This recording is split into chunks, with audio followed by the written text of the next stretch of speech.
make an AI that makes its own AIs? That just seems, It's constantly studying gameplay videos. All it knows is how to shoot humans. And one day it just 3D prints itself. And a gun. And a wingman. A wingman. It just goes around like it's over, son. All it says is, I am the champion. Give me that dub. All the time. Give me that dub.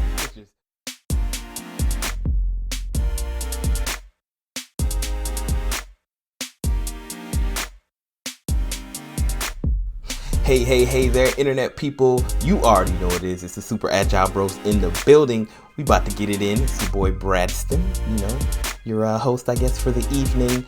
Today's going to be a good one. We're going to be talking about AI, artificial intelligence in games. And we're going to get in there deep, talk about a lot of stuff that we've experienced in games, and hopefully share some interesting stories. So before we get started, you know what I got to do. I got to introduce the boys, the Super Agile Bros themselves. First to the table is my boy Kyle. Kyle, how you doing today, sir? What's going on, everybody? And a beep, beep, boop, boop, bop to our AI listeners. Yes, the AI overlords who are listening to this in the year of 20XX, the same year that the Nintendo Switch Deluxe comes out. I can't believe they said 20XX.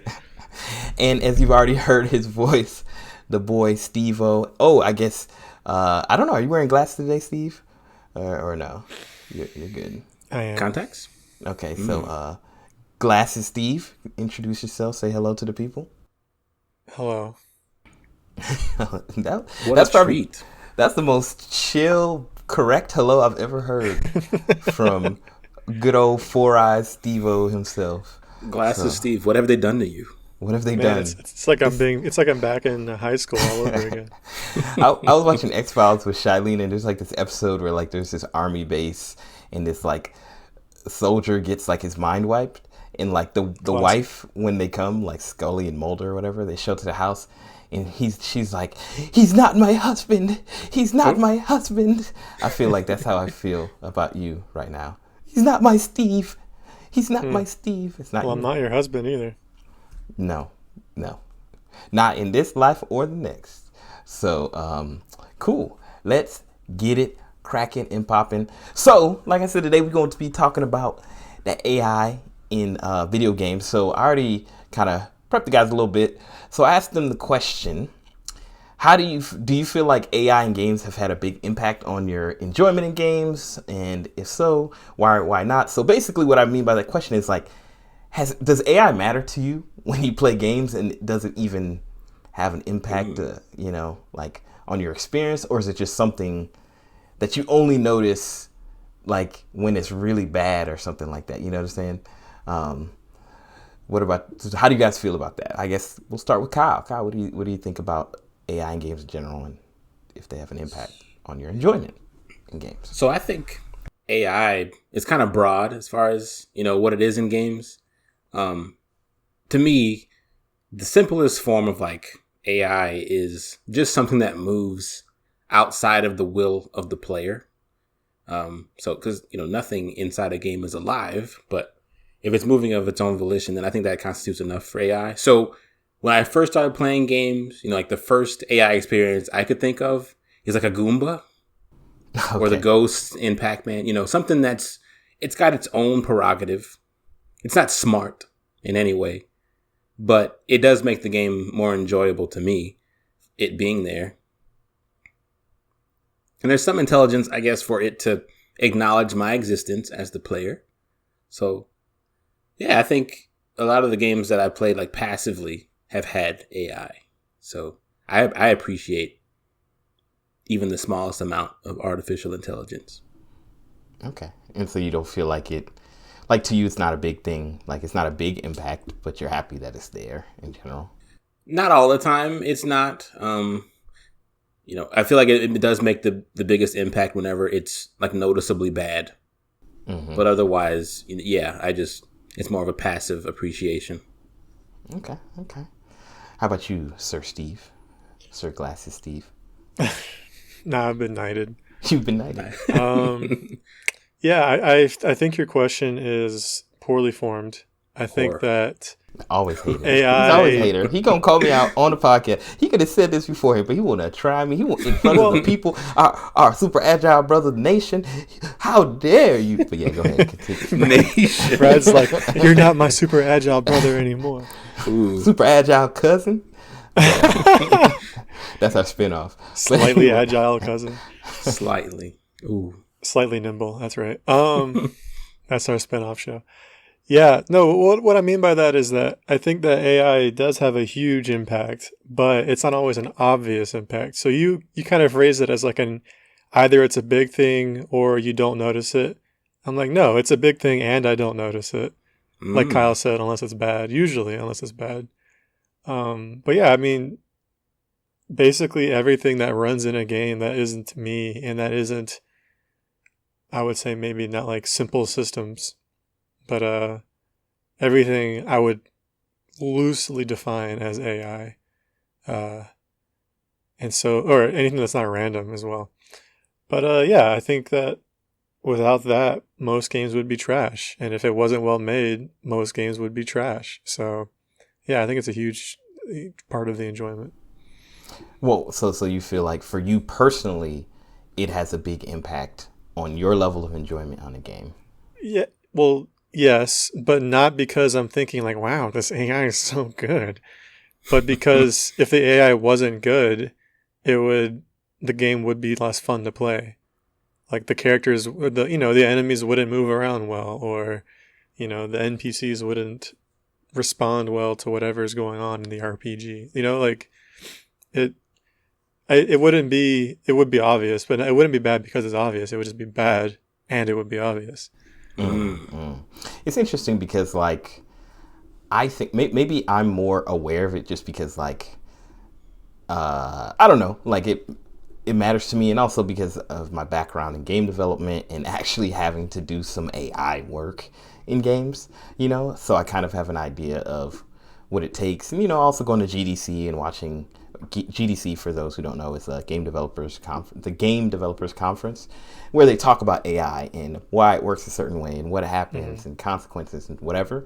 And for me, I think, I agree with you guys in some degree that it's not like obvious per se, but I think the fact that it's not obvious makes it actually very obvious. Like it's one of those things where it's like if you remove it, it all of a sudden, the game doesn't matter. But also, like, for example, I'm gonna just get straight into it. Like a game that me and Kyle are playing right now is Division 2. Is it the Division or is it just general Division? It's math, a math blaster. Yeah, the clone, spiritual successor, level 2. Clone. Congrats. Yes, it's all 4K graphics on when you do fractions and stuff like that. It's really cool. Bro, I want to play Putt Putt Saves the Zoo in 4K, 90 frames per second. Get Forza on the phone. First of all, like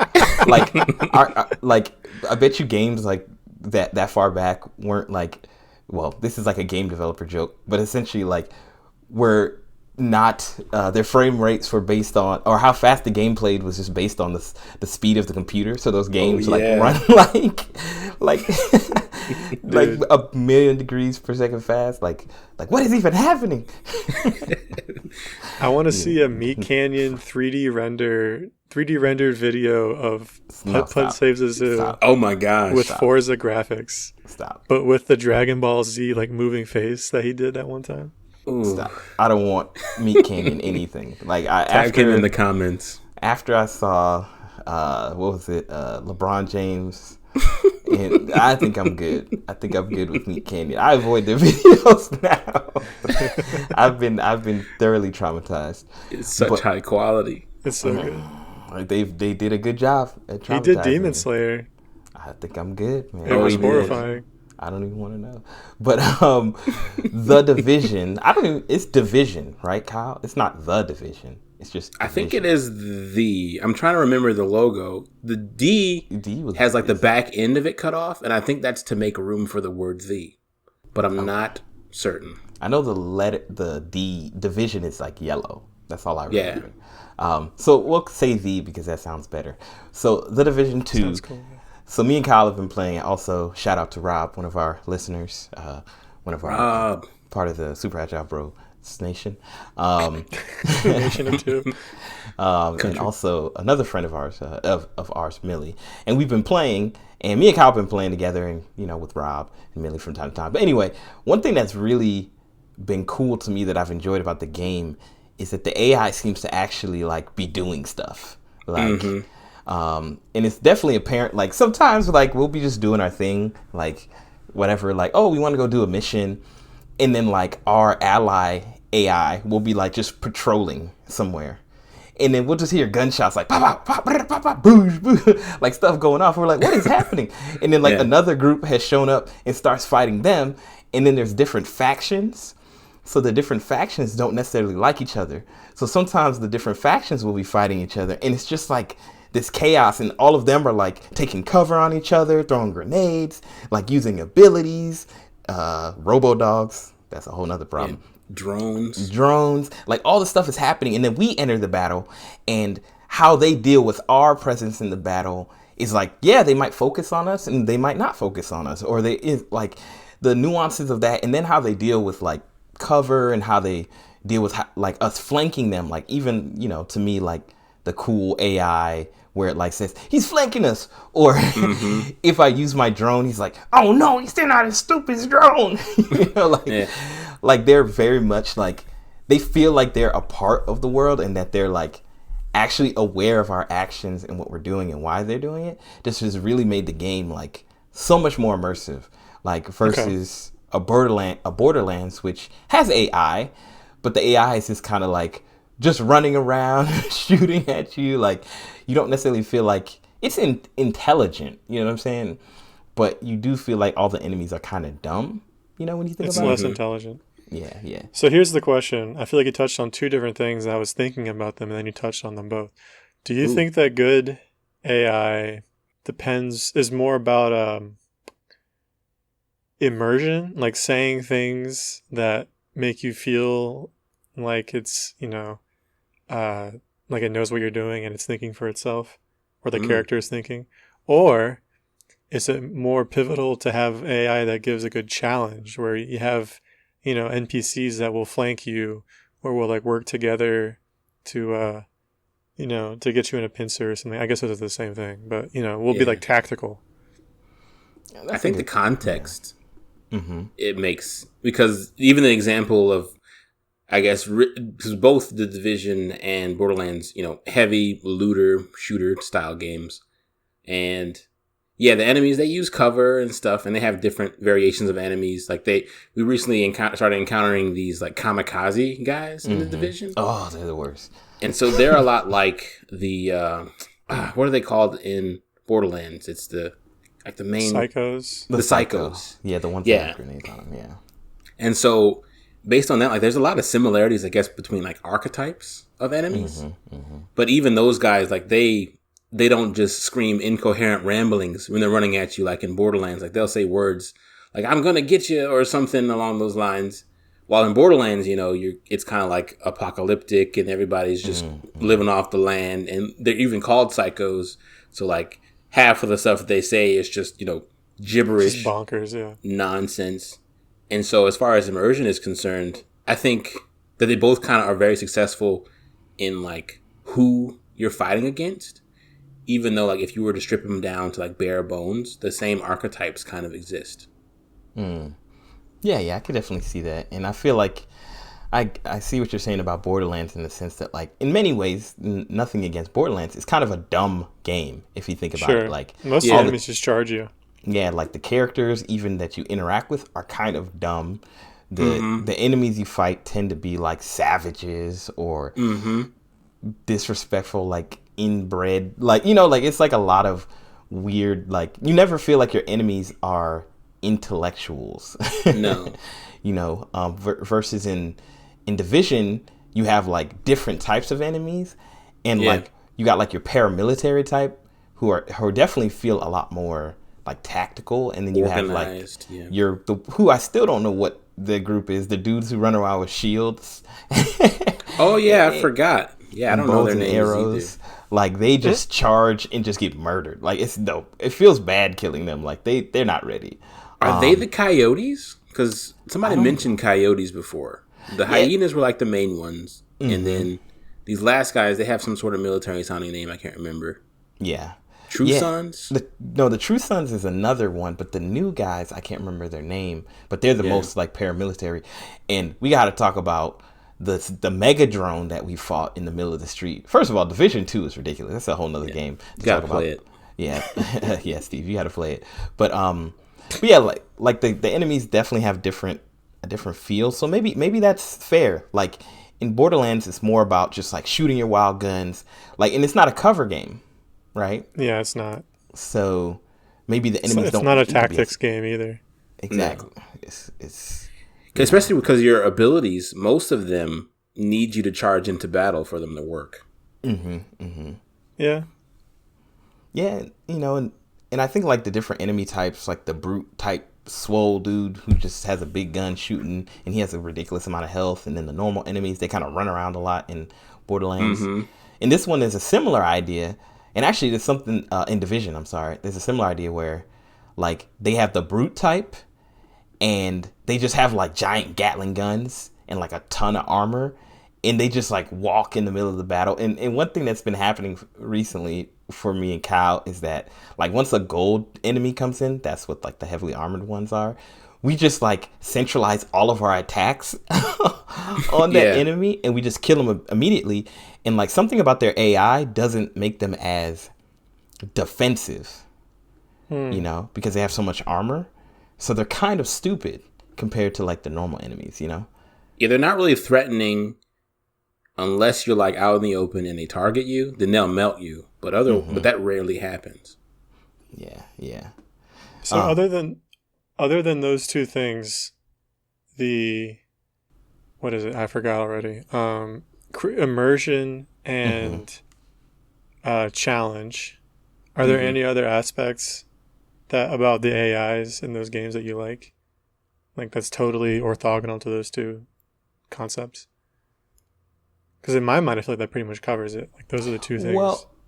Well, I think there's a lot of different nuances to like AI, right? Like, so you're talking, okay, so like there's like enemy AI, like they're the threat, right? The challenge, like you were saying, like, they're shooting at you, you're shooting at them, and that battle. And then there's like the contextual AI, which can be a part of the battle, but also like that's the quips, right? Like, oh, somebody's coming in this direction, and they might respond in kind.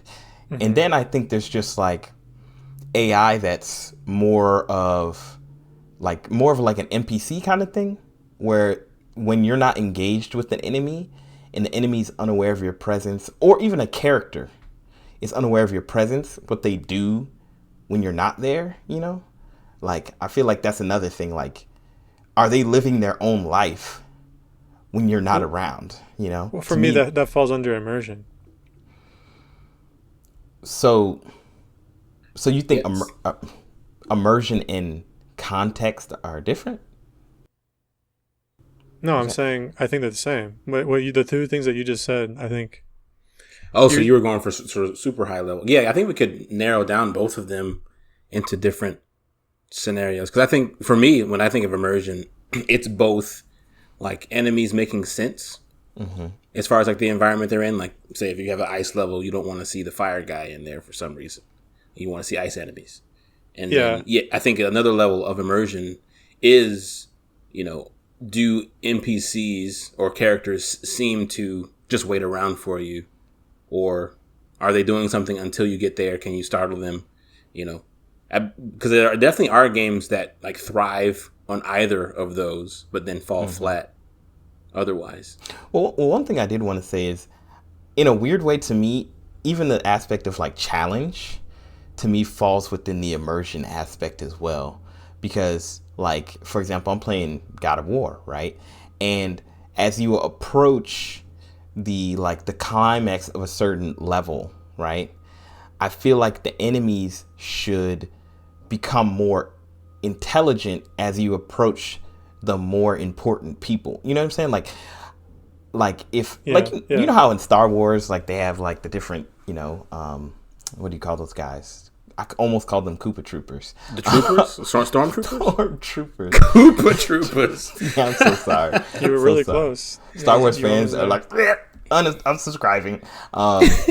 But yeah, like they have different levels, and I feel like that's important to me. Like if I just fight the same enemy all the way through, and then I get to the boss who's just a gangster, then it's weird. But it's cool when I see like kind of as I approach the boss, the enemies and how they approach me change. You know, which isn't very It's cool often.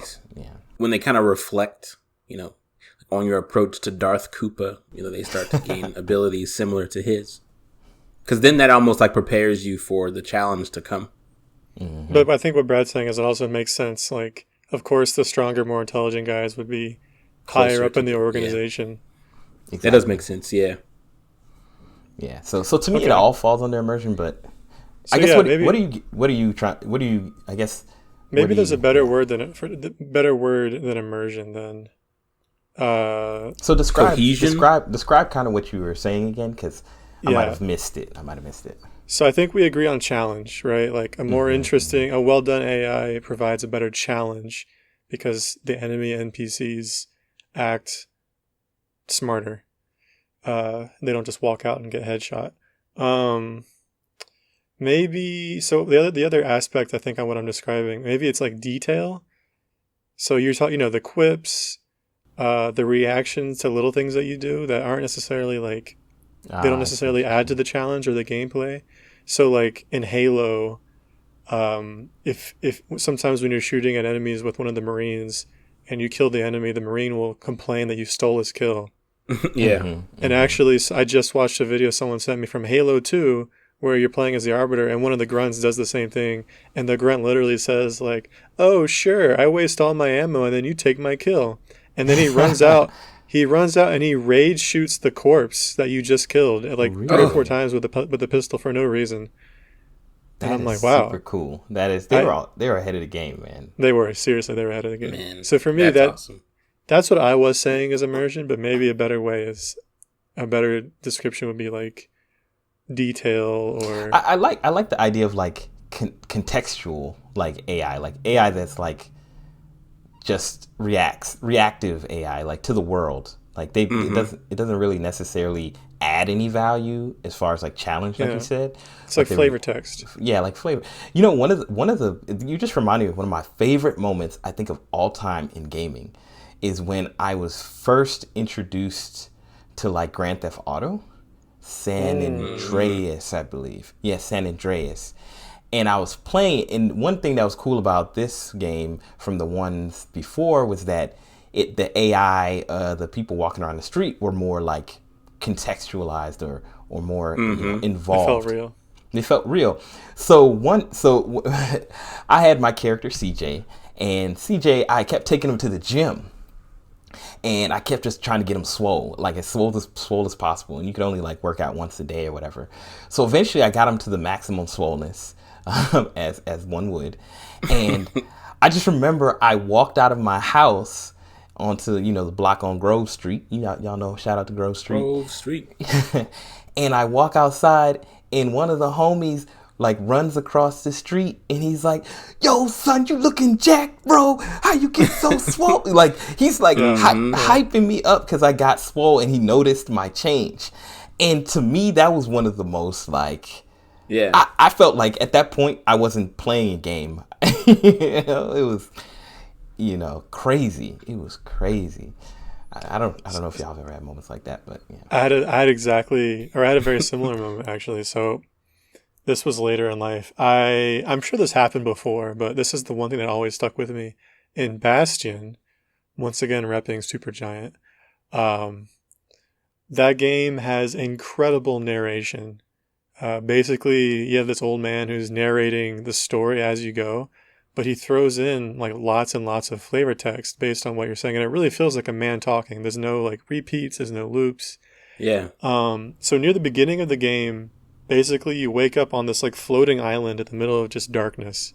You're in your bed and there's like a floor and the floor just ends. But then as you move around, the game kind of fills in land around you, like it falls into place. So it was a really cool effect, and I'm learning the controls. I learned that there's like a little dash roll that you can do. So I'm dash rolling down this path, but because the land is falling into place, you don't always know like the layout of what will be the terrain. So at one point, I dash rolled right off the edge into empty space, and this is the first time I had died, or it's the first time I fell off the edge. And I think the narrator said something like, "And the kid fell to his death." And Yeah. then and then after you fall off the edge in the game, what happens is you lose a little bit of health, and then you fall back onto land. So you don't lose a life or a game over or anything. You just lose some health and keep going.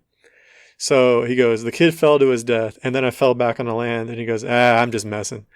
And I'm like, that is so great. That's And awesome. it was that whole game was just full of stuff like that, where you would kill the boss, and he would comment on how efficiently that windbag's gone now, son. It was Yeah, I pretty remember cool. seeing early clips of that game. I haven't played it myself, but it was just like there was a room like full of boxes or something. And the instinct, if you played any RPGs, is to just go to town on the boxes, breaking everything, Hmm. looking for coins. And I forgot exactly what he says, but he's like, the kid just went wild for a little while or something Yeah, like that. As you're just tearing the place apart. So yeah, it was super good.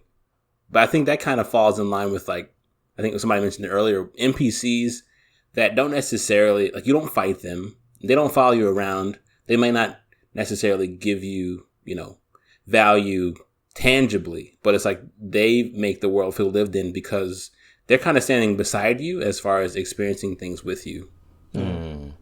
Yeah, yeah. I mean, 3Ms, have you had a moment, one of those like, whoa, the AI in this is super cool, like that you can remember, like, wow, like this, you know, this. Yeah. So I think GTA, for all the bad press they get, are fantastic simulation games. And, yeah, the way that they handle those tiny, completely missable interactions is great because I think it was in GTA 5, I had a really nice car and I pulled like onto the sidewalk as you do and was doing something else, harassing somebody or something, but somebody else walked up and like they pulled their camera out and took a picture of my car. And they were like, "Oh, Ooh, what a nice car." So they didn't just comment on it. Like they had a completely like new animation to wow. really like show appreciation for my car. And I was like, "Man, that is next level." yeah. Cuz like in the grand scheme of things, a voice clip is quote unquote the easy route. But and then a similar thing happened in I'll plug this game every chance I get, but the latest Spider-Man's.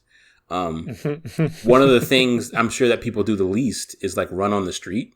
Mm-hmm. But there are tons of people in New York, and if you're Yeah, just walking and you slow down for a minute, some of them will approach you, and like you have special events where you can high five them, or they'll say certain things, and it's just like those little details that are completely unnecessary because you're maybe standing on the ground 10 minutes out of the 14 hours you're playing that game.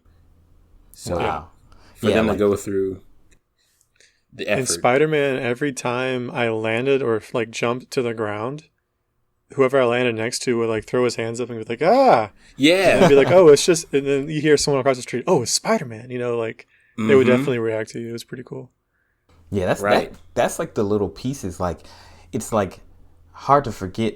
It's easy to forget. Maybe this is a better way to say that. Like number one, a person had to put that AI in, and it had to go in with intent, and it took time.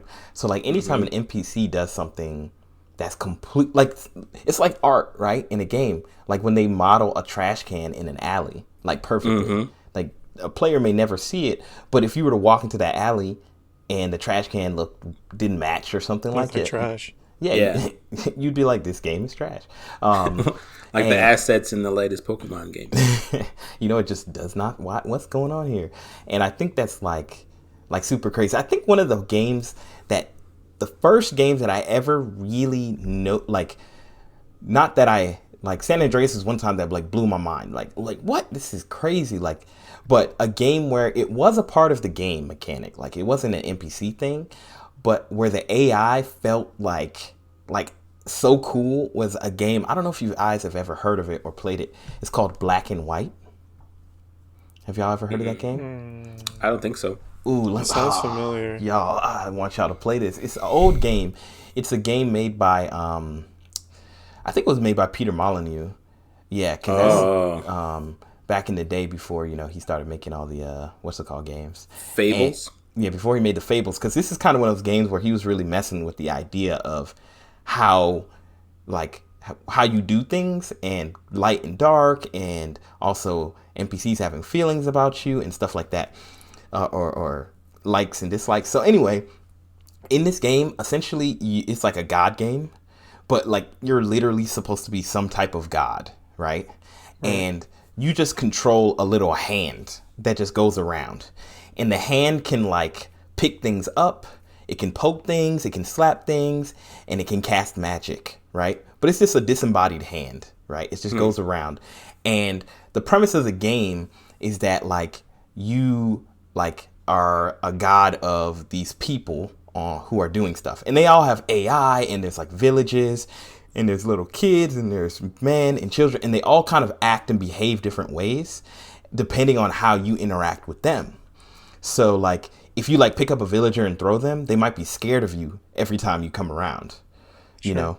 Or if you cast magic in the village, like evil magic, like lightning, then people they'll fear you, but they won't love you. But if you like use good magic, which is like making grain, they'll like, every time you come around, they'll go, our God is here. You know, like there'll be like different things. So it becomes this thing where you're like managing villages and taking care of their needs, and there's little storylines. But one element that's really crazy is that eventually you get basically a pet, not a pet, but not an avatar. What's the word? A familiar, kind of, sort of. And you can choose a type, and basically they all have different types of personalities. And like you're supposed to get your familiar to help you be a god. And so you need to teach it things, like literally teach it, like how to treat the village. So it'll just be walking around and you won't be paying attention. And then you hear some like you'll see some like icon come up, like people are in fear, and you'll go back, and your like monster familiar is in the village just wrecking things, like wow, just kicking stuff and just acting a fool like a bad teenager, you know. And then so you gotta grab them, pull them out of town, and how you discipline is like I had too much fun with this. You have to slap him. Like and it's just your hand going slap, fun slapping your familiar. Yeah, and then slapping his legs out. But you want to like not like you're disciplining it. Like guys, I really want you guys to play this game. It's so great. It sounds wild, man. It's wild. Like to think that this was made like literally 20 years ago. And basically if it's doing a good thing, and if it's doing a bad thing and you like discipline it, it's less likely to do that thing. But it's not necessarily that it won't do it. It might do it when you're not around. You know what I'm saying? It might pee on people. It might like poop on people. It might throw stuff at people. But you got to catch it. So you have to train it. You have to train it. It's like a pet.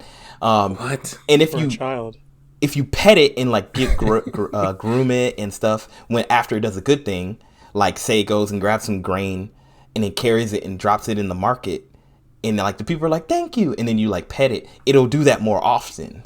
And it becomes this really crazy game of like managing your pet, and like if you discipline him too much, he starts to turn evil. If he eats too many people, because he does, sometimes you'll catch him about to eat somebody, you got to snatch it out of his hand. Like it is such a great game. I don't know why nobody's ever made a game like that again, because it was so cool, and that was 20 plus years ago. Sounds like it'd be a nightmare to. Sounds like Parenthood. Those associations, because even like I've trained an actual animal, and having to like that little window of time you have to like show them that what they did was wrong, and for them to build the association between the discipline and the action is like so hard. Yeah. So I'd imagine, I guess it's more forgiving in a game, but I don't know. I mean, sometimes it would just go off the rails. Like my monster would just be eating people and like breaking stuff, and I, and then I accidentally pet it, and it'd be like, "Yay, that's a good thing. I'll do this more." Thanks, master. Of course, it was an accident. I mean, I don't know if I had a question, but I was just more like, that game is one of those games where like it felt like so crazy how many interactions and AI. I don't know if you guys have ever played a game that felt so AI intensive, like, where it was more about the system of the game than you yourself as the player playing the game. So that sounds similar to Sims games where are they sandboxes, or you're more of a spectator with I guess influence than you are a player. Yeah. So I think that's always pretty cool. AI that all you can do is influence them.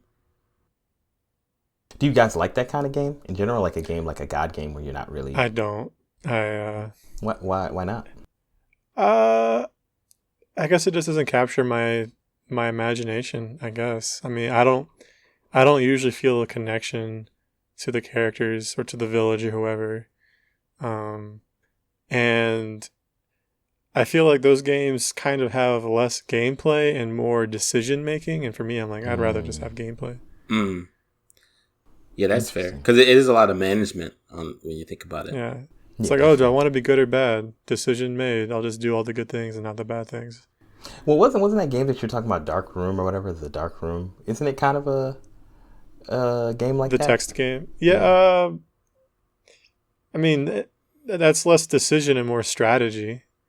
And because you're taking kind risks. Of have a player in that game. Yeah, you're taking risks, and there's also like a level of discovery, and there's some theming in there that's interesting. Although to your point, I haven't been playing that nonstop either. So like, yeah, it's less enticing to me than other games. So my favorite type of game, I guess, that would fit into this category is totally accurate battle simulator, because oh my gosh, you have so little control over what those fools do, but it's so hilarious to see them struggle. Yeah, I feel like that's a game for scientists. That's like let's set up these initial conditions and see what happens, and then you tweak ever so slightly the initial conditions, and like you get a totally different outcome. Yeah, and I saw some battles. It was like all the Justice League versus the Hulk. Yeah, just dumb stuff like that. And I watched it because I'm an idiot. You watched it because you wanted to know who would win. I didn't even play the game and do it myself. I watched it on YouTube. Like, I mean, hey, it's the same experience, right? In a way, like you're seeing it happen. Yeah, either way, you'll be watching. And the mods are kind of a headache too. I modded mine a little bit, and first off, they're super unstable, and then the ones you get, even the ones that are high rated, some of them are just absolute garbage. So like, even if they do kind of work, either they'll crash the game or the AI will get mixed up somehow. And the vanilla game is really good. Oh. So talking of AI, how is the AI in that game? Like, I feel like when I've seen it, basically the characters just run toward each other and use whatever swinging. 2 or 3 attacks they have. Yeah, there's not really any intelligence there. Yeah, on the surface, I'd agree. It's super simple. So they do choose a target. Like there are multiple enemies on both sides, and there are mechanics that you can cause them to like switch sides so they can retarget. And there's, at least in the one of the latest versions, you can actually take control over some of the units, and so they do have, I guess, AI that you can override to a degree. It's still really wonky. Like, it still feels like they want to do their own thing, which is kind of a weird experience. It's really like you're possessing them because they're so unyielding, or they're fighting you. Yeah, it legit feels like they are. Their friend is like, fight it. You don't have to be a weapon. Don't give in. Don't do this. I know this is kind of not the same, but it kind of reminds me of like RTSs, because like in a real-time strategy, it's like, you have your units, and your units kind of decide how they're going to attack, but like you have like some control over it, because you can control like where they attack from, kind of, sort of, you can kind of path them and like maybe their formation, but like at the end of the day, like once the battle starts, it's kind of like them and the AI figuring out what to do. I used to really love Age of Empires and like messing around with formations. Okay, I want everybody to be in a rectangular. Oh no, I want them to be circular. I want them to be in the Mighty Duck, formation. Archers in the back.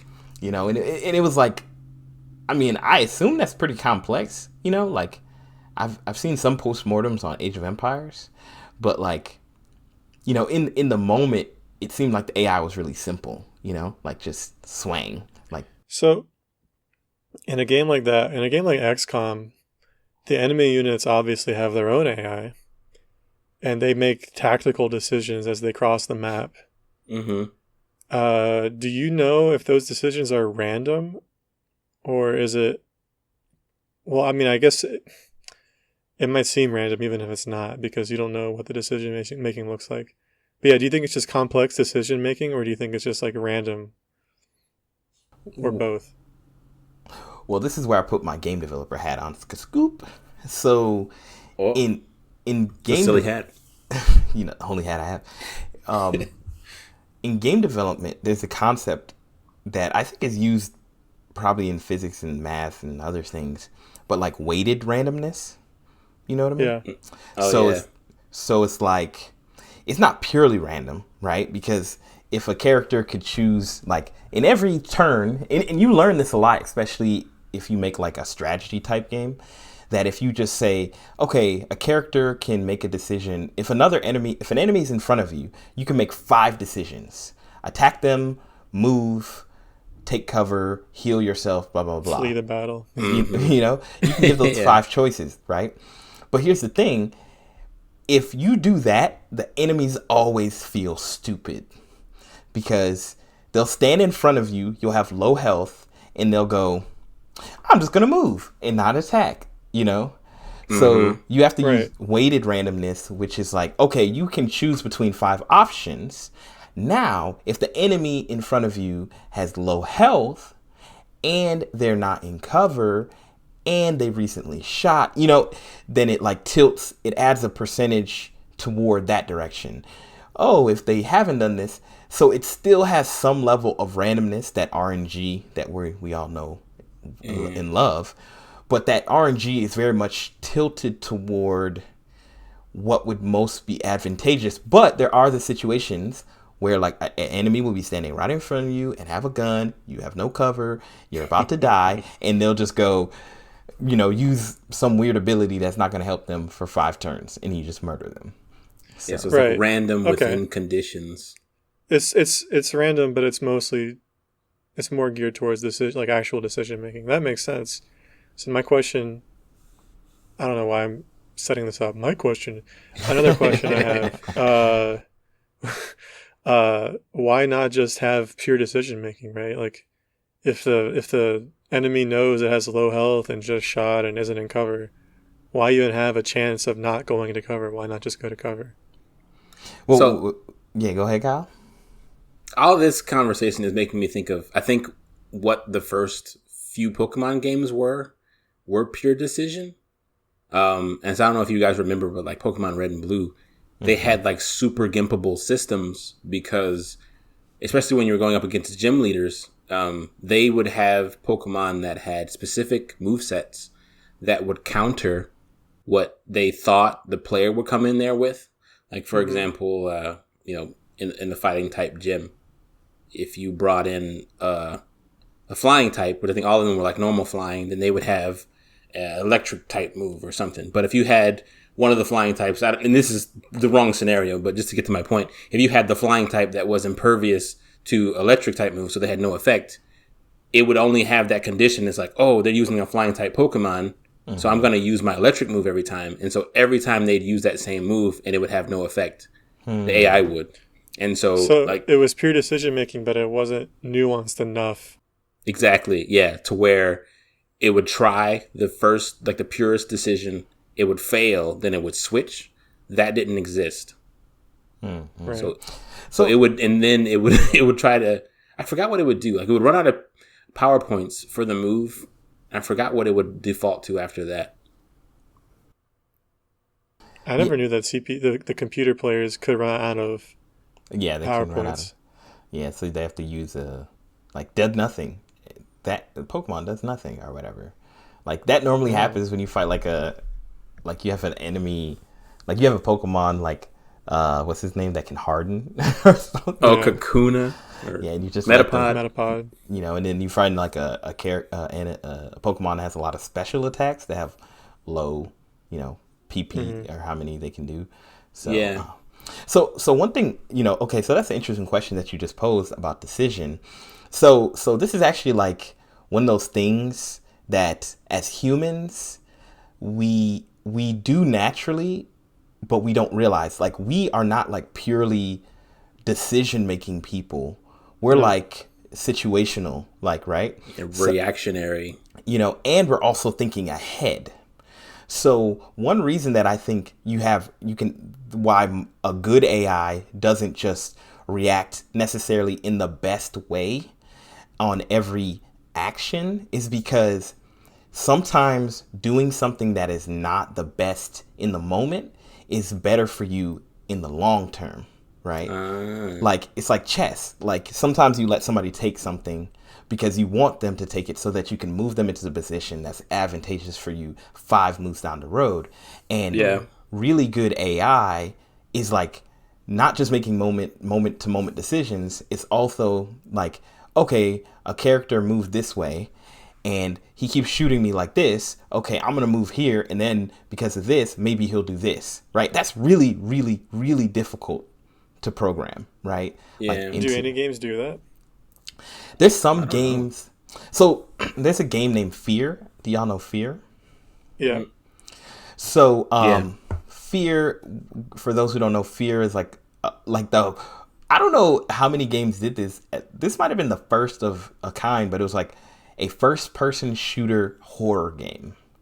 And they did such a good job with it. One of my favorite horror games of all time. But anyway, That was like the first game with bullet time mechanics, right? Or was it? not the first game, but one of the games that did it best. I mean, like you could say that Max Payne was probably the first one to make it popular. I can't think of a game before. I think there was another game before Max Payne, but I think Max Payne was, and I think it was Min made Payne. by Rockstar or something before that. Max Payne was made by Remedy, Remedy. I think. Okay. I Anyway. can't. But anywho, so Fear, you like had one of those games where like the AI would like pay attention to what you're doing. And then like I remember a particular fight where I'm like fighting these AI in a battle. And what I would do is I'd just run up to them and I'd like shoot at them and they could take cover, but I couldn't, right? It was like one of those kind of games. And what they did was they realized, I don't know if this was just emergent and it just happened, but it felt really, really crazy. First of all, the AI in Fear was like a top, like head of the game at this time in general. So this kind of stuff was happening all the time. I remember I was just shooting at him, and it was like in a hallway, and there was like 2 rooms, one to my left, to my right. Both of those rooms had 2 entrances, like one to like close to me and one further down the hallway. Okay, I don't know if that makes any sense. So anyway, like there's like maybe 4 guys. So I'm shooting at them, and they're all taking cover and like popping out, shooting at me, and like this is going on for a while. They're really strong, and I can't really move down the hallway. So what happens is like all of a sudden like they're all shooting at me, and I'm like shooting at 3 or 4 people, and then like they all go into cover, and like I go back and I hide. I come back, and I start shooting, and there's only one of them, Oh. and I'm like, what? Uh-oh. So I'm like, oh, they must have backed out. These boys, they split up and flanked me while keeping one dude in the middle, keeping me busy. Wow. Got him. And I'm over here shooting him. He's just like popping under cover. I can barely get him. He has pretty like a armor or something. So I'm and then like all of a sudden I hear like the doors near me open. I look and I'm getting shot from both sides and the front, and I Snap. get killed. And I was like, bro, what in the world just happened? And you got worked, son. I got worked, and it would happen all the time in Fear, and somewhat probably emergent, meaning it wasn't like designed that way per se, but I think some of that was really the AI, like paying attention to what I was doing, and taking actions. I mean, there's another example I can give really quickly is in Left 4 Dead. Are y'all familiar with the director? Or the producer, the producer, I think it was called, or the director, I can't remember. Their system for how they manage the AI. So essentially, it would make the game harder or easier depending on how you played. Yeah. So if you were doing really well, they would send more zombies or more special zombies or from the back or the front. So like that game, the way that the AI worked, it was like really paying attention to what you were doing. And it was like trying to basically tailor the experience to your behavior. You know, so it That's really difficult. Yeah, and it was super cool. That's why Left 4 Dead is one of the best, you know? Like they really did a great job. Yeah, and it was like deeper on the levels. Like if somebody got separated from the group, then they would send more zombies to them to kind of bring the group back together. If yeah, like we were saying, if they were doing too easy in a certain area, then it would block a route and lead them to an area with like less cover or less resources or something to build the intensity. Like it's crazy because like a big part of, I guess, what makes good AI also is good level design to where you could filter or you move the player into places that lets your AI shine in a different way. Yeah. I haven't played it in a long time, but I never thought about it, but I always hear about how good the AI for Half-Life 2 was. Because those guys, I mean, especially the police officers that you fight. Yeah. The compound, the where you fight them inside. Yeah, I know. Like not the jail. It's like a jail area. Just all over the game. But yeah, basically the alien police officers. Yeah, they like work together to flank you and flush you out with grenades and stuff. Man, they're really smart. Just wait till you play Half-Life 3. I mean, I think even playing Half-Life Alyx would probably be comparable. Yeah.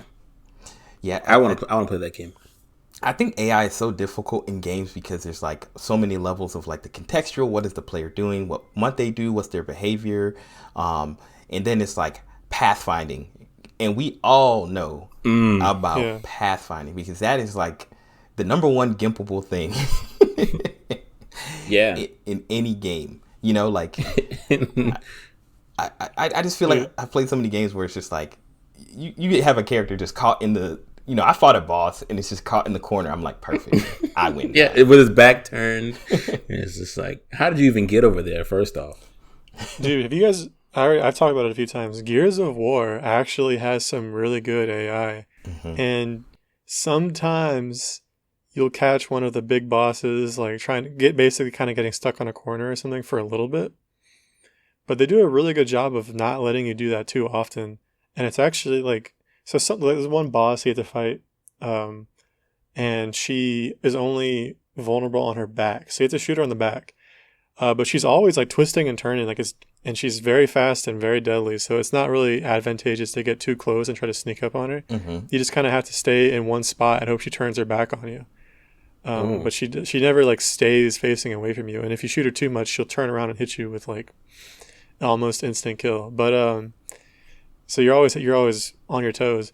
It's really funny though because the Gears games, you know, if you guys haven't played, they all have this cover system, which sometimes drives me crazy.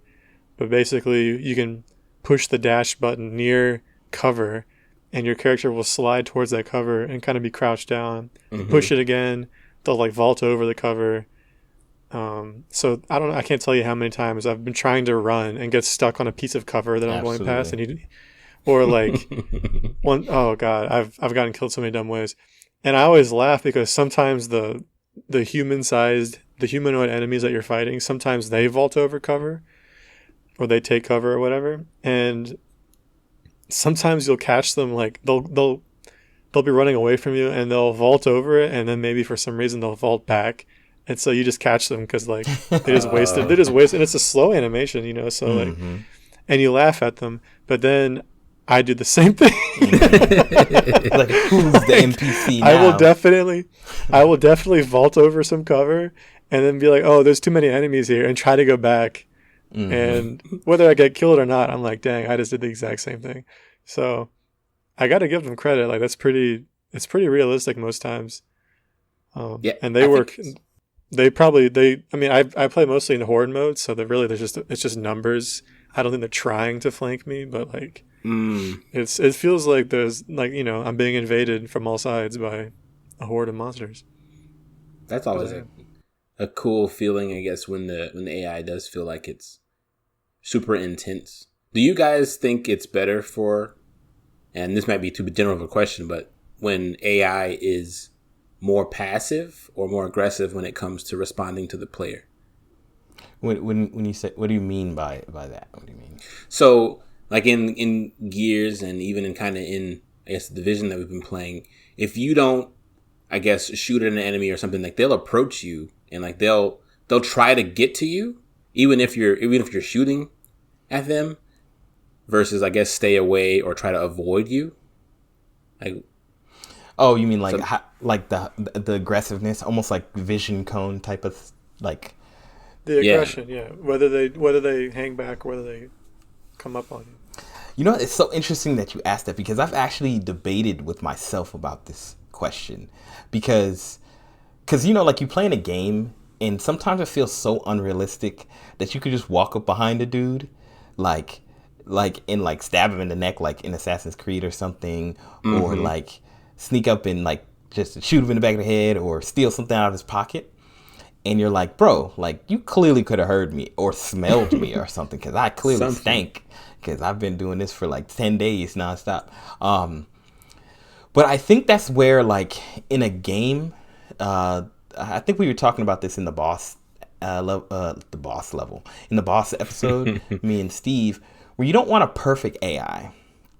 You just want an AI that you want a dumb AI that feels like it can respond intellectually, Yeah. because like sometimes you don't want an enemy to always aggro every time, because like think about how far we can see like as humans, right? Mm-hmm.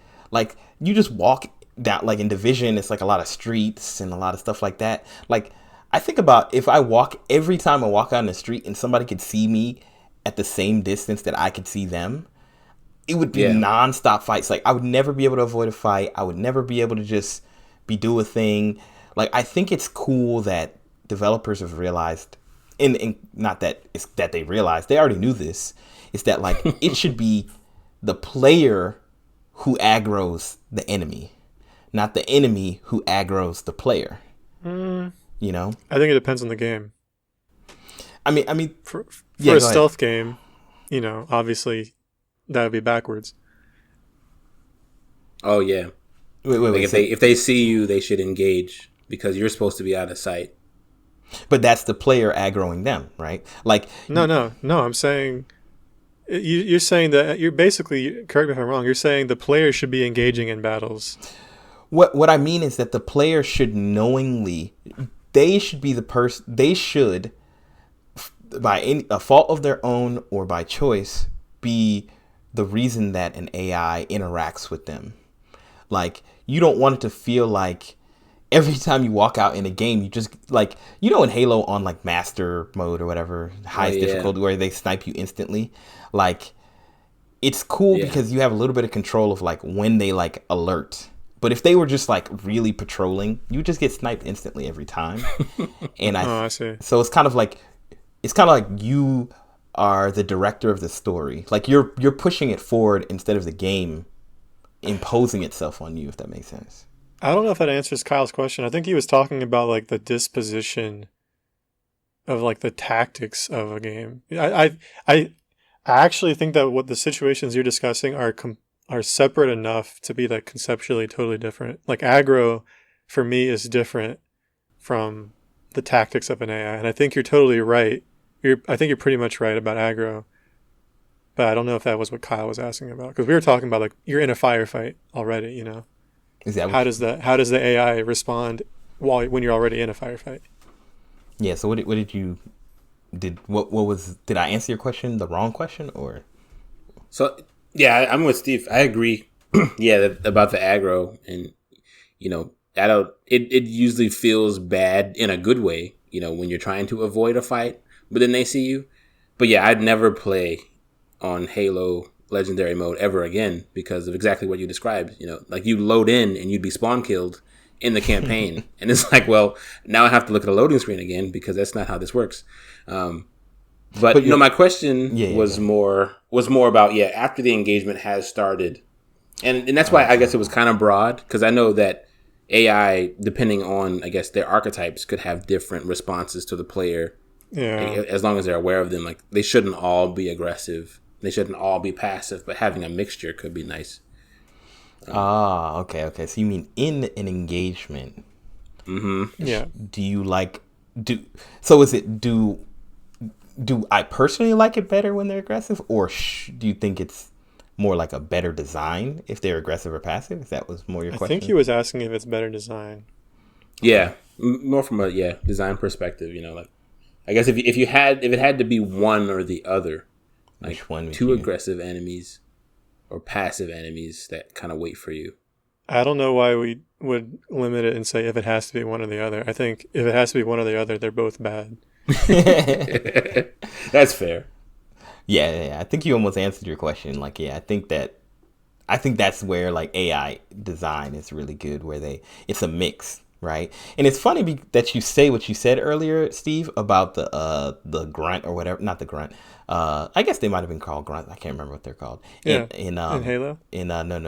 Gears of War. The big dudes who are kind of like the drones, the normal dudes, where he jumped over cover and then jumped back, because in Division, one thing that me and Kyle laugh about all the time is when an enemy is climbing something in the middle of a firefight, and they're just in the animation, we're just like, well, you're dead. Yeah, the slowest animations, and it's super slow, but that's the same animation we have. Yes. And it's funny because we do stupid stuff in games all the time, but we would perceive it as dumb if an AI did it. You know what I'm saying? Yeah. Well, like you said. Do you do stupid stuff? Like, do you decide to do stupid stuff, or do you have misinputs and accidentally do stupid stuff? Both. Right. So should the AI... It feels like they're doing both, too. Should the AI have misinputs? Yeah, I think it's always going to look like an intentionally dumb decision from our perspective, because we know it's not a person. But I think it's enjoyable when it does seem like the AI makes a mistake, but if it's not too often, I guess. Yeah. Yeah. So if I could answer your question, Kyle, I would say, I think your question is too broad. I think the goal should be not a question of, is it one or the other? I think the goal should be for the AI to know what the player's tendency will be and to counter it. And whether that's based on past experience, like, when Brad plays, he tends to favor this gun and he tends to hang back and snipe, and let them come to him, then the AI should wait, sorry. I got that's two separate thoughts I got mixed up. Either that through past experience, or just knowing the situation, where it's not based on the specific character, but it's based on the situation. So, for example, the difference between a lot of heavy, tanky enemies on the field versus a few grunts on the field, I would act totally different, right?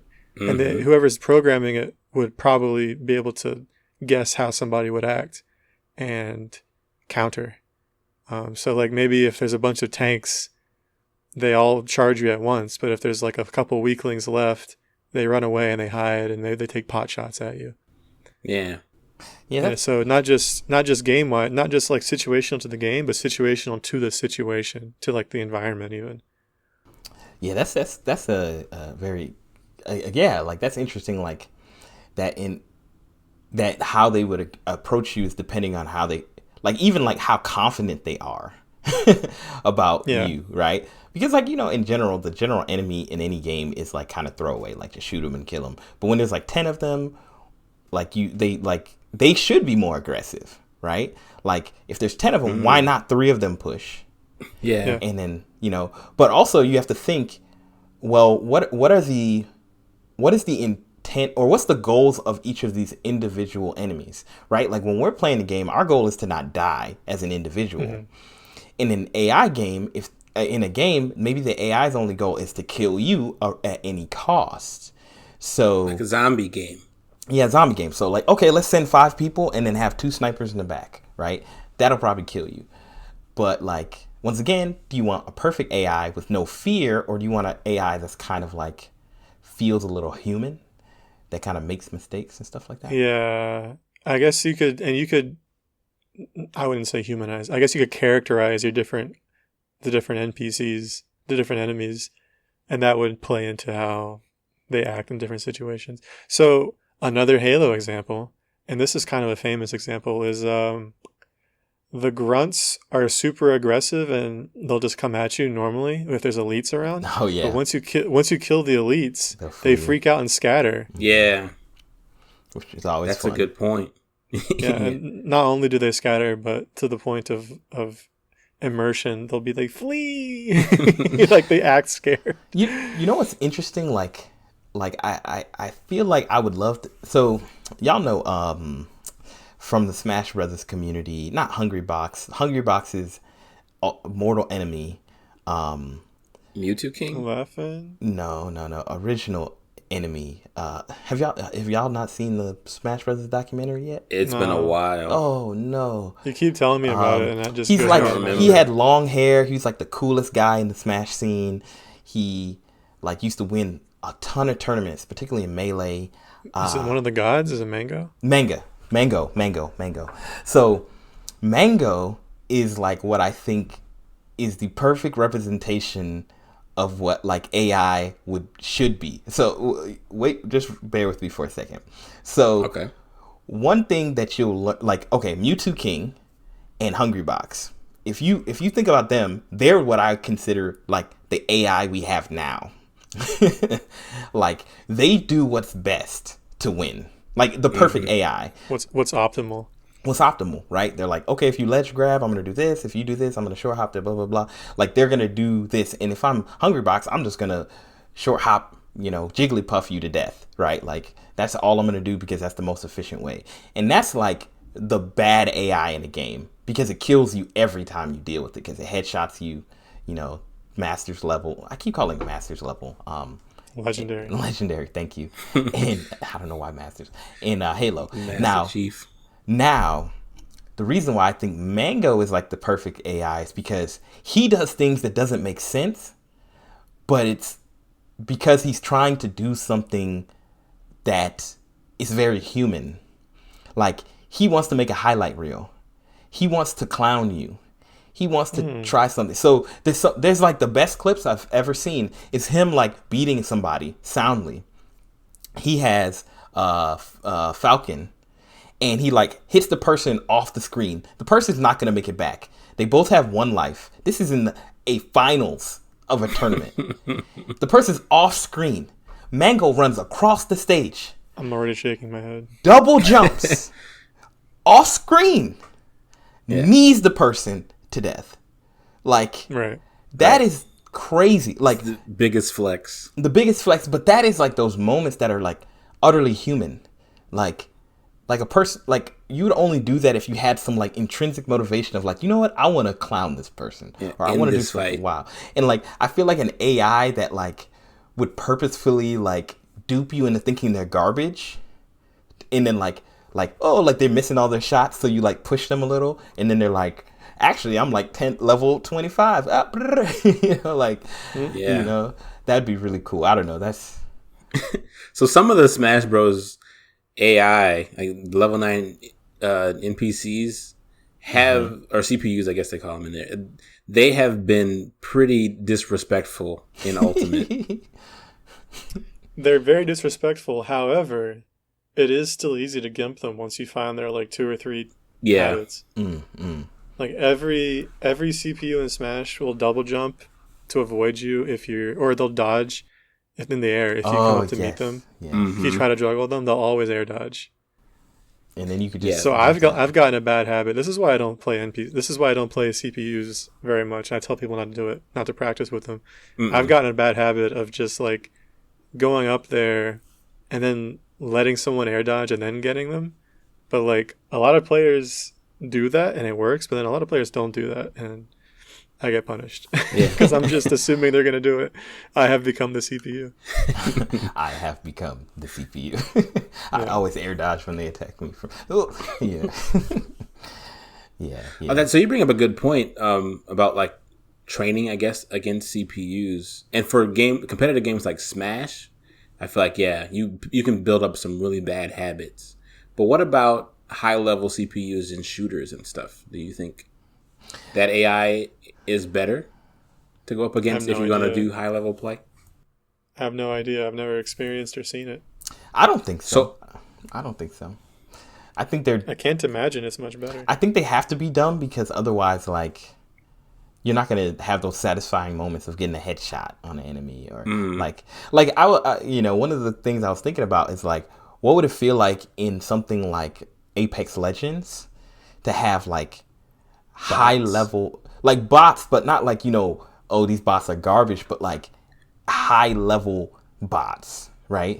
That like can hit you, shoot you really well, can like do all that stuff. Like, it's almost like in a shooter, I feel like the shooter AI has to be somewhat dumb, otherwise you'll just get murdered because it's like accuracy and skill, Yeah, those games rely a lot more on They feel cheap. accuracy. Yeah, like And the time to death was it time to kill, time to death is so low in a lot of these games. like it would.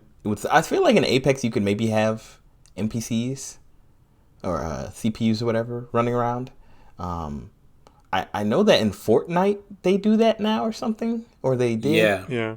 Like, They still do, yeah. And I mean, especially in Apex, like they would be scrub killers, but the high level players would just completely dominate them because the high level play is just bonkers. And I don't think a CPU, unless somebody really wants to make a deadly CPU, I want to see a CPU that can dash jump from between two poles going up a building and then kill you. Come out the back.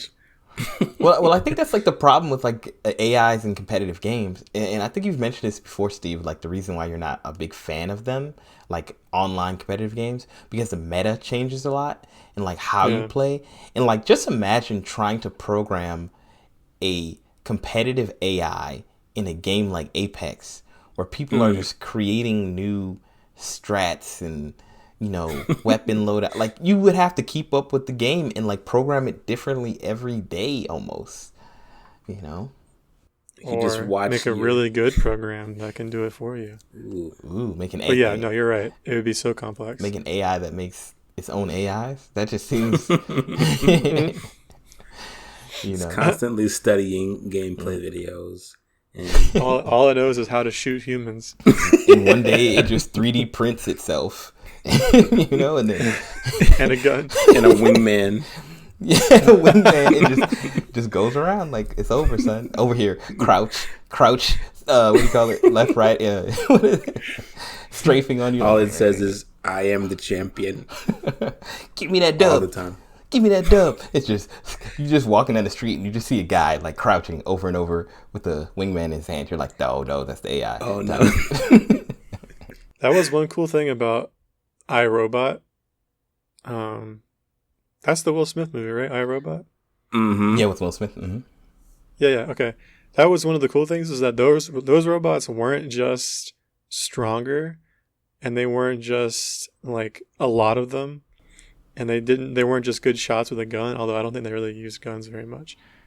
The reason Sonny was so dangerous even compared to the other robots was because of how nimble he was. Because it's like, imagine if an AI gets into the real world and is like, oh, there's like more movement options, and it just like the meta just explodes because it's like, oh, I can do a double twist backflip and break someone's neck on the way over. Like there's nothing stopping me. What's it called in first-person shooters? Bee hopping or whatever, where you can like hop like to move. Oh yeah, to be faster. Like you just like they're finding advanced movement strats in real life. It's like, all right, we're good now.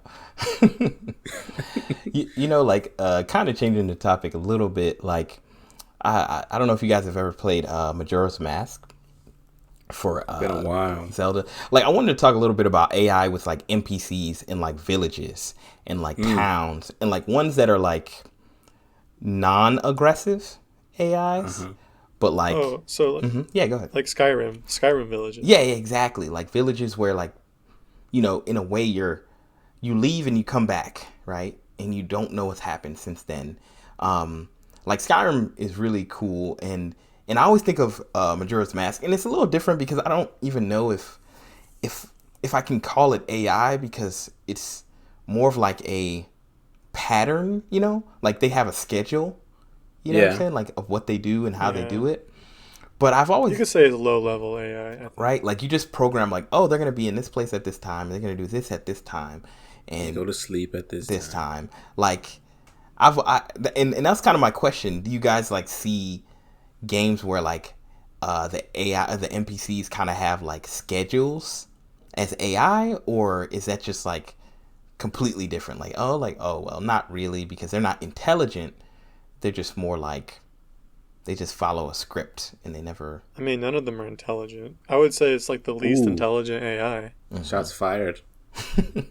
Like, When I say none of them are intelligent, I mean that none of them are like conscious. They're not sentient, you know. They're not making decisions. Although I guess generally I would assume that intelligence does not equal sentience. So yeah, when I meant they're not intelligent, I just mean none of them are super duper intelligent. But yeah, I think in terms of games, like AI really just means anything that appears intelligent. Intelligent. That's what AI stands for. And so you can. Wow, no one called me on that. I mean, I just was just gonna let it go. I was like, this appears man. intelligent. I was like, that's a very interesting way. I was just gonna call you out later and say, also, I don't know. I didn't want to be the well. Actually, I was just gonna let it fly. I was definitely baiting you guys. Gonna let you finish. You know? I was gonna let you just do your thing. I've been thinking about that for the past 5 minutes. Anyway, well, you're an AI. You appear intelligent, but you're actually that's right. thinking of this joke the whole time. But anyway, in terms of like making a game, I would say anything that intends to make something look intelligent is artificial intelligence, right? Like even if it's just a list of dialogue options that are meant to seem like a conversation, like that's AI. That's pretty cheap AI, but or depending on how complex the conversation is. But yeah, sure, why not? Yeah, it's pretty broad. I mean, so I guess that begs the question: what in a game seems like AI but isn't? If an NPC that has a schedule is like the lowest form of AI, is there something that's, I guess, similar to that just isn't AI anymore? I have an idea. Okay. Emergent systems that don't correspond to like an intelligent creature but are just like nature.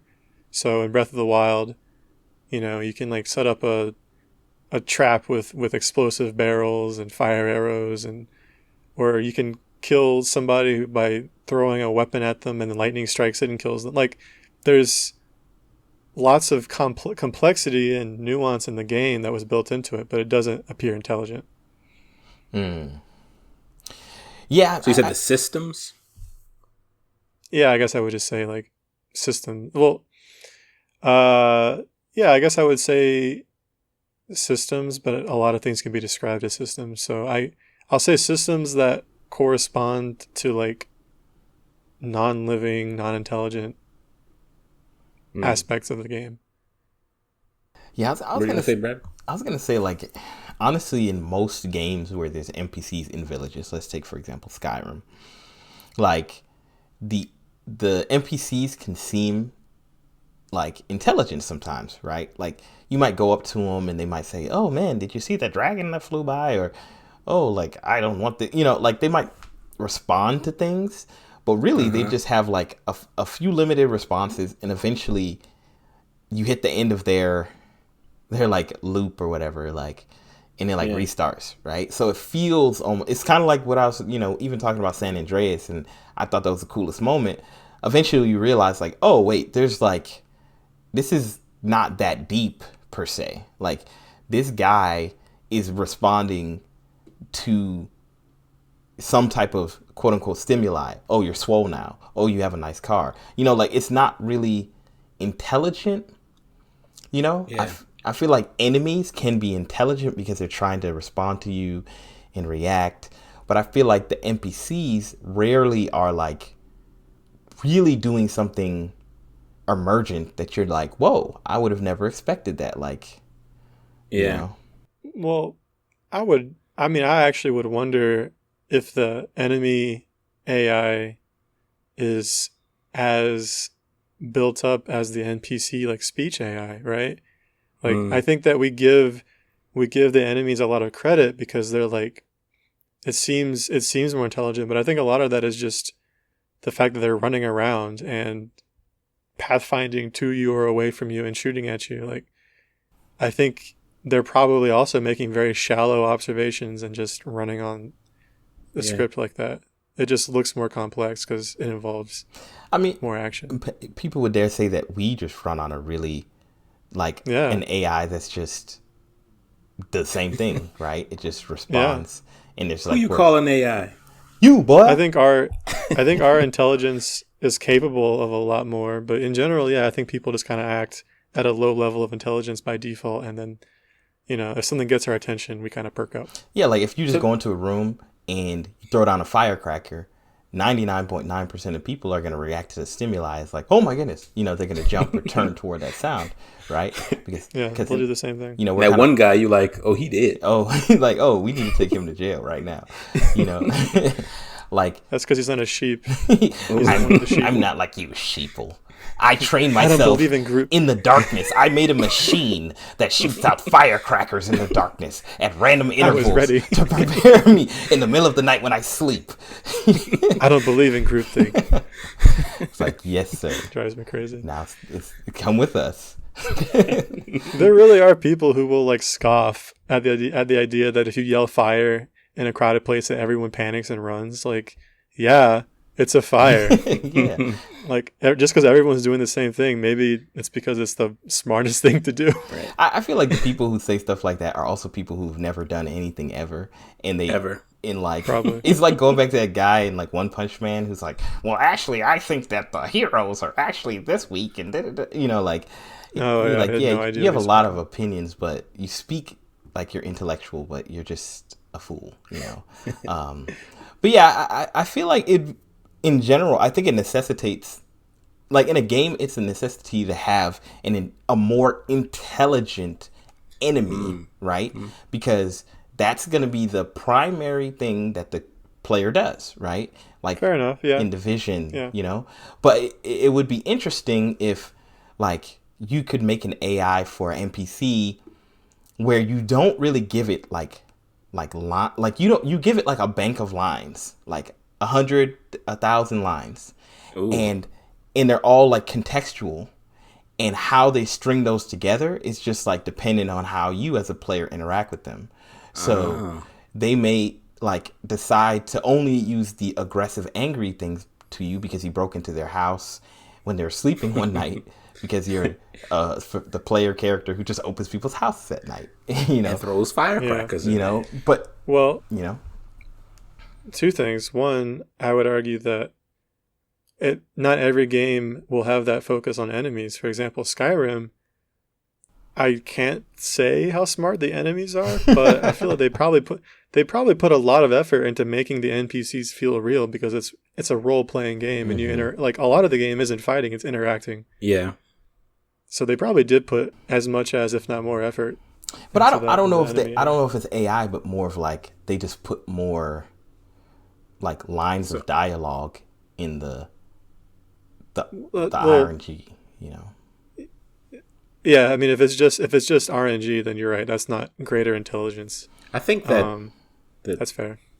AI, artificial intelligence, like the word intelligence just has like this weird connotation behind it that something is like smart, when really something can be artificially intelligent and just like perform its task very well. Or like, in my opinion, like AI, I think could be like broken down to like the acronyms AA and AR, which is like artificial awareness and artificial responses, because it doesn't have to be intelligent to complete either of those things. But if it's doing both of those things, it feels alive, which we associate with some level of intelligence. I I would say that is actually what intelligence is. If you make a computer that can be aware of things and react to new stimuli and still get its job done, like that, it's not alive. You haven't made a living computer, but Right. that's, in my mind, that's the definition of what intelligence is, and that's what artificial intelligence means. Yes. But on that token, then, I think that the debate between, like, if something is, I guess, responding even on a low level to anything you're doing, then it kind of fits. Yeah, I think in the AI world, it's like there's artificial intelligence and then general intelligence, right? And like artificial intelligence is essentially this machine, this computer, whatever it is, can respond to a certain amount of stimuli, right? And and basically, like, oh, if I tell my Mac to turn on, it'll do it this way, and blah blah blah.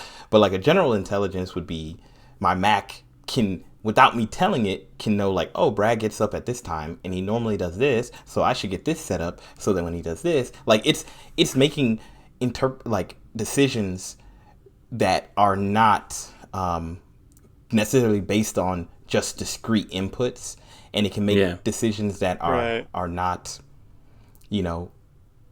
necessarily like easy to determine why it made that decision. Alexa kind of does that. I think they're called hunches. Like if you do something. Nice. I knew somebody was going to set off an Alexa when you said that. Hopefully, I set off everyone's in the. I do not have an Alexa because I don't trust our overlords yet. They still have more to prove. I don't. She won't live in my house. Actually, I trust Alexa, but I don't trust the people who are using Alexa. Like Facebook recently decided they're going to get rid of all facial recognition software. That's not really a decision they made because it's for the greater good. It's because they don't want to pay for the regulation that facial recognition causes. You know what I'm saying? Like if they didn't have to, I didn't know they were doing that. That's cool. Yeah, they're getting rid of it. So no longer will I don't believe them. It won't automatically identify a picture anymore. Like in the future, they're going to. Like tagging people in the. Okay. Yeah. Like that was always kind of weird. And they're completely deleting their database, quote unquote. So no kidding. That's huge. That's the claim. So moving it to somewhere else. Yeah, it's interesting because honestly, I think they're just going to keep it and wait until legislation changes and then be like, oh, guess what? We found an archive of our old data somewhere. Some homeless man. That's what I would do. The 16 gig flash drive in my desk. Because honestly, 16 gigs. They can do what I think Microsoft did and just bury a server in a tube out in the ocean somewhere. Oh, yeah. I mean, honestly, this is they made the decision on their own, so it's not like a government agency is telling them to do it. So they don't have to do anything. They can do whatever they want. Right, yeah. Like just kind of, coming in on the AI conversation as we kind of, get close to wrapping up here in a second. I think it's interesting because I feel like one of the big things that the discussion is like, even from a game development standpoint and, working in games and like trying to program AIs, is that like it really has to service the game, right? Like what's the point of like a super complex, enemy in Halo if like, if it doesn't make the game fun, Yeah, exactly. Yeah. Like it kind of has to be. Like, I wonder if let me ask you guys this. Do you guys think that developers actually dumb down AI? Like, not dumb down in the sense of, like, make their decisions less, perfect, but more like they don't put as much into AI because it would almost make games not fun? Like, if the AIs were, like, doing really deep chess-level decisions? I think so. I have no idea. You can go ahead first, Kyle. Yeah, I think so because one thing I think that makes really good AI, especially in like combat style games, is, if they're predictable. Like if you can, like in the Batman Arkham games, what made you really feel like Batman is that you could predict what the AI would do and how they would react to certain stimuli. Like if you feel like you're supposed to be in the shadows and you can scare them, and so you make a noise from the shadows and they don't react, then it's like, oh. Or if they react sometimes, then it's like, well, I can't rely on this, Oh, wow, yeah. But if they react every time, then it's like, oh, well, this AI feels good because I feel smart because I created this scenario that I can work in now. That's real. That's real. However, you wouldn't necessarily expect the same thug to get scared twice in a row, would you? No, I think in that scenario, once they get scared once, I feel like they should maybe wait for me to do what I'm going to do, like however they respond, and then maybe leave. Just because it wouldn't make sense for them to stay there if I scared them, you know. So, but I think it becomes tiered. You know, they have decisions after that. Like they could look where they heard the sound come from, or they could try to go meet up with one of the other guards and, you know, say, hey, I heard something over there. Yeah. Something. But almost in a way, like you do in that case want them to reset state, because say you made a mistake and now he's always alerted, so you can't do the thing that you want to do. Maybe it messes up your gameplay. But that's maybe, you know, for me that'd be fun. You know, I'd be like, oh, cool, I have to roll with it. Well, yeah. I mean, if you play Arkham, there's like challenge modes, and that thing actually is annoying if they never go back to that status where they're not alerted. But yeah. But what were you gonna say, Steve? Yeah, I was gonna say I don't really know. In my mind, it's pretty. I could totally imagine that eventually a studio just says, "Hey, we've put a lot of time and money into this. Let's leave it as it is and not make it any better." Yeah. But I mean, it makes a lot of sense. I think that it definitely would be weird if you were playing Halo and an elite came out and was like, "I see where you are. You know, I'm going to wait here for you to come to me." Mm. And he's just like, you know, "Come to me, boy. I'm going to kill you tonight." Like, yeah. I mean, on one hand, that'd be freaking dope. But like, if that could just happen at any point in the game, it'd be really weird. Yeah, or one elite that speaks or English. A grunt drops their weapon, picks up a sword from a elite, and then just stabs you in the back. Like, wow, you got me. Wow, this game is immersive. I would prefer if the grunts that have like bazookas, or actually the grunts, forget the grunts, talk about the flood that carry rocket launchers. If they didn't just suicide, like they come around the corner and immediately get blasted point blank with a rocket launcher, we both die. Like, although it's the flood, so that actually kind of makes sense in their character. Yeah. Does make sense. Yeah. My last thought is actually kind of what you said, Kyle. Reminded me of the game The Last Guardian. You know, I don't know if you guys have played that, but it's a really, really awesome game. If you haven't played it, I think every person who's ever plays games should play The Last Guardian. It's an experience. It's kind of like The Journey, because and I'm not going to tell you anything more than one thing that people complained about it is that Trico, the main dog, the monster, you know, Griffin thing, is that he was almost too much like a dog, in the sense that they purposely programmed him so that he would ignore your commands sometimes, like a dog would. But what happens is this game is heavily puzzle based, and you need to tell Trico to do things sometimes. And what'll happen is you'll be like, "Trico, stand up here. Trico, go up here," and Trico will just look at you like, "Oh, I can't do that." And a lot of times you're depending on his feedback to know, oh, if I can or cannot do something. And what ends up happening is sometimes he'll just do that because he's being a jerk and just being an animal. Being a dog. You'll spend like literally 30 minutes in a room when the thing that you tried the first time was the right thing, but he just was deciding to ignore you like repeatedly, and then he'll do it. Is that good gameplay? It is not good gameplay, and that's it is really annoying. And I think that's one of those cases I didn't even think about it, but as you were talking about it, Kyle, it's like, and I think that's why sometimes you have to make your AI not that good. Like they almost did it too good, where it was almost too immersive, where like it was actually an animal instead of like, hey, just do what I need you to do and give me the feedback.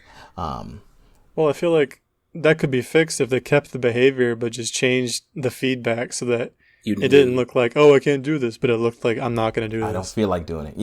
Maybe that'd be the concession. Because I mean, I think it's it's one of those games that like I'm gonna probably wait another year or two and then play again so that I forget everything, because it's so good. Like the story, the experiences, it is so cinematic, and the AI is so crazy in that game. It is wild. I can't believe I'm just remembering it at the end of our talk. But yeah, man. No, that was really cool. You know, like we could get into talking about real artificial intelligence, and that's a whole nother conversation.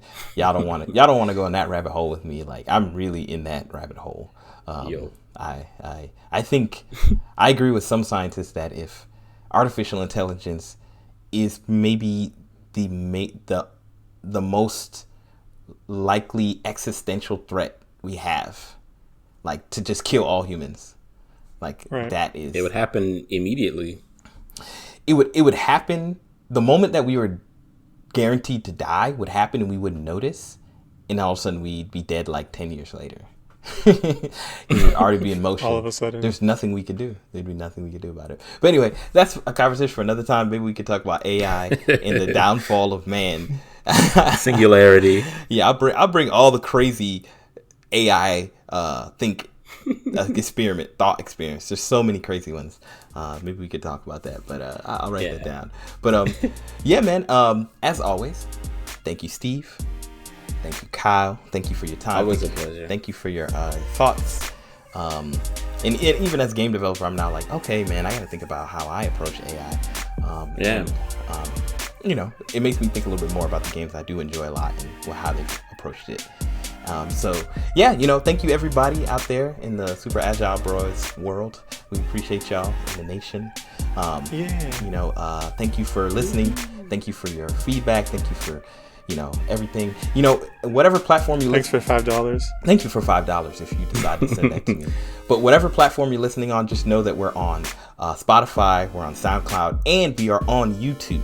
So if you haven't checked us out on YouTube, please go and subscribe and check us out. So anywho, thank you guys once again for being here on this wild ride. Thank you for listening. And until next time, peace.